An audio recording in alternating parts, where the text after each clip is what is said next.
ফরিদপুরের মধুখালী উপজেলার কাজীরাস্তা মাদ্রাসার সামনে একটি যাত্রীবাহী বাস থেকে নিচে পড়ে এক নারী যাত্রীর মর্মান্তিক মৃত্যু হয়েছে। সোমবার সন্ধ্যা 5:30টার দিকে ফরিদপুর থেকে ছেড়ে আসা বেনাপোলগামী শারদিয়া পরিবহন বাসে এ দুর্ঘটনা ঘটে।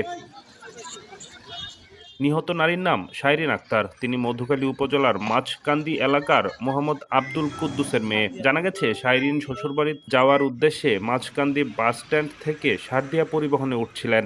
বাসের কোনো সিট খালি না থাকায় তাকে ইঞ্জিন কাভারের উপর বসতে হয়েছিল।